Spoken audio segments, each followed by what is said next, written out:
So today, I'm going to be talking about how Robb Stark could have won his throne, won the Norse independence from the south of Westeros, and truly became the king in the north. I did a video like this similarly a few months ago of how Stannis could have won the Game of Thrones, and today I'm doing it with Robb Stark. Now, he's not looking for the Iron Throne, he's looking for the Norse independence. That's what he's trying to get, and this is how he could have won with these 7 easy steps. So, let's get it. Step 1. Send a message. Upon hearing word of his father being arrested for treason, Robb needs to send a letter to Tywin and Joffrey declaring, if my father or sisters are harmed in any way, not only will I declare war on the crown, I will personally kill and execute any male Lannisters I meet on the battlefield. Neither of them will take this seriously, as Robb is new to all this. He's green when it comes to warfare and commanding armies. They will take his bluff. And Ned will still be wrongfully executed for it. Now Robb has the right to kill any male Lannister as he sees fit without it imposing on his honor. Because that's something else I'm doing. I'm making sure he stays true to his honorable ways. This plays a massive role, as in the very first battle, Jaime Lannister is kidnapped and taken prisoner by the North. But instead of staying a prisoner, the young wolf will be executed. Or the young wolf will execute the Kingslayer and then send his head to Tywin. This will cause him to be outraged. Truly, not only was Robb not bluffing, but he has lost his heir, his legacy, his golden boy. Even the most seasoned commanders can be blinded by rage and make irrational decisions. And with Ned already being dead and Arya escaping King's Landing, he can't retaliate in a similar way, as he needs Sansa to stay alive in King's Landing. This was what he should have done. Execute the Kingslayer. Step number 2. Marry Walder Frey's daughter. Listen, I know Walder Frey's an old, grouchy, gross man, but they made a deal for Robb to marry one of his daughters, and Robb did not honor that. I know he fell in love with another beautiful woman. I think her name was Talisa or Talisi or something like that.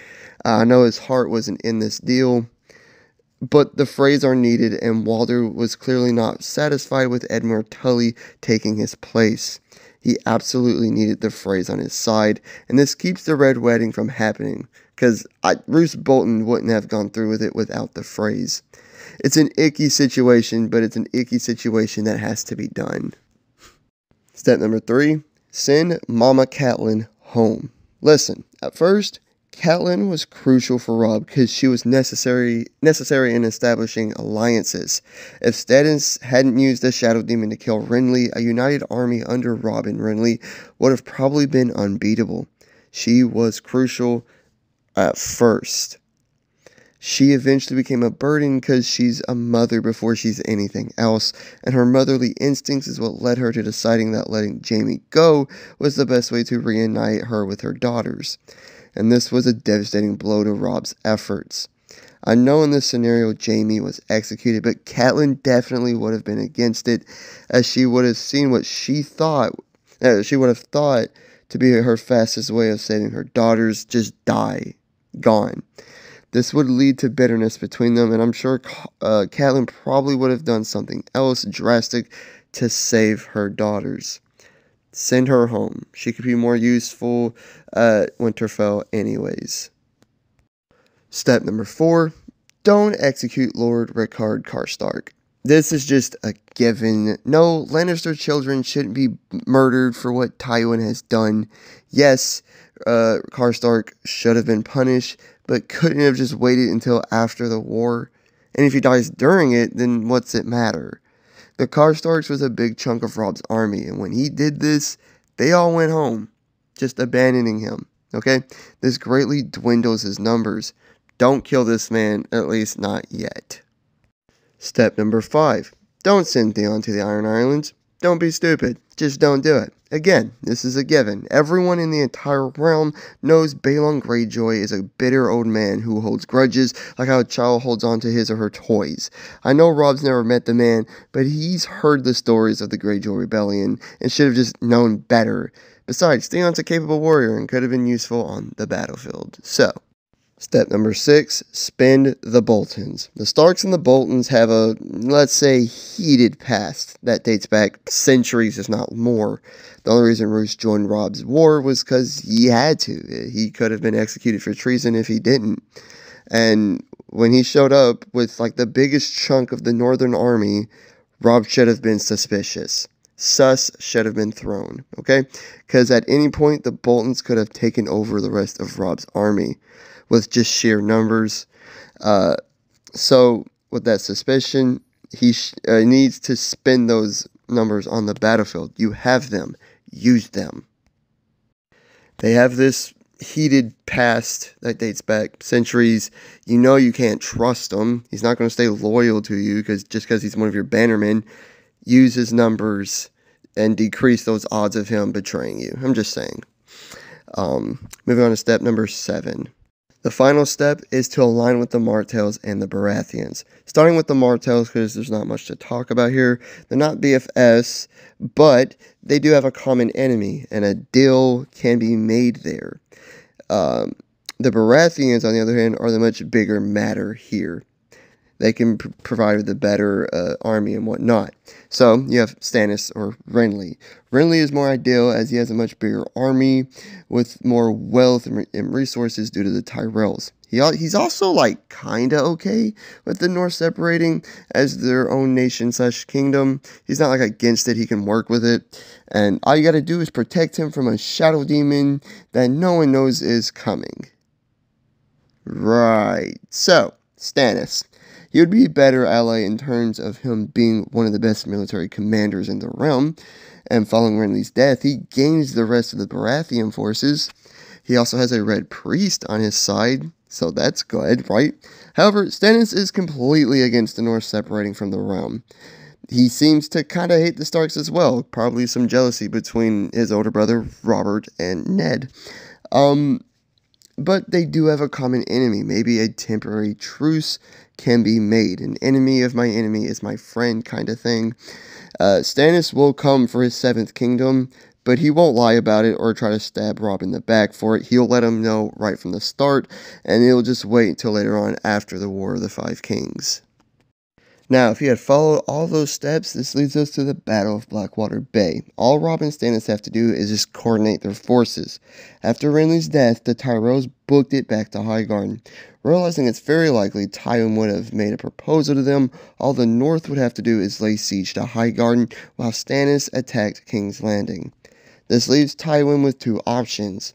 He can either rush to King's Landing with a smaller army, or rush to Highgarden to fight off the North so he can align with the Tyrells and then rush to King's Landing then. Either way, Tywin is screwed. In the series, Tywin was able to make the save because he had the Tyrells.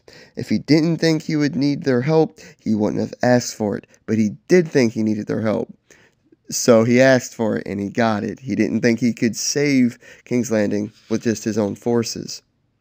So, option 1 is out, and with option 2, he wouldn't be able to fend off the North in time to stop Stannis from sacking King's Landing. There is a possibility that the North tactically retreats and then hits Tywin from behind when they make it to King's Landing themselves.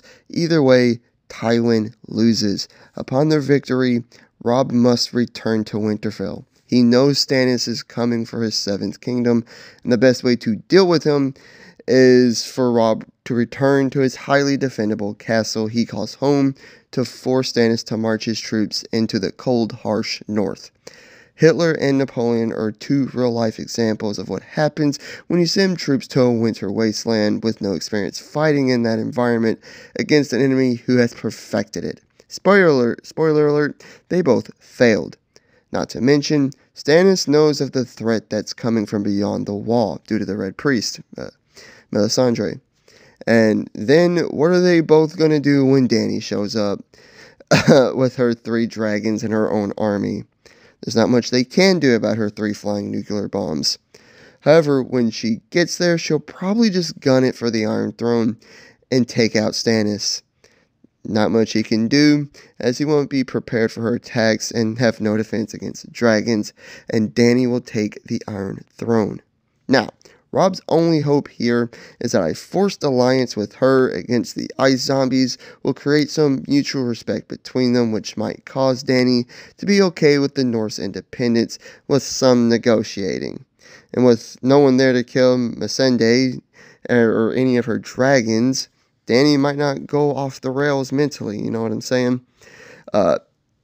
Someone might have to get married. He might legitimize Jon Snow into Jon Stark, marry him off to her, whatever the case. However, if it doesn't work, there's not much the young wolf can do against dragons, even in his highly defendable castle. However, if Dany doesn't go off the rails mentally, like she did at the end of the fucking show, and they can negotiate some plans, I think Dany would be alright. I think Dany would be alright letting the North separate and become their own king, or become their own kingdom. And that's really it. It's really just like an if there at the end, but that's how Robb Stark, the young wolf, could have truly became the king in the North and won his throne. Like and subscribe if you did enjoy. Leave a comment of what you thought and hit the notification bell to be notified of all my future videos and all the great stuff. I truly do appreciate it. Please go check out my new Instagram account, demonversus.videos, for future updates and whatnot on future videos and all the great stuff. I'll catch you on the next one. Peace!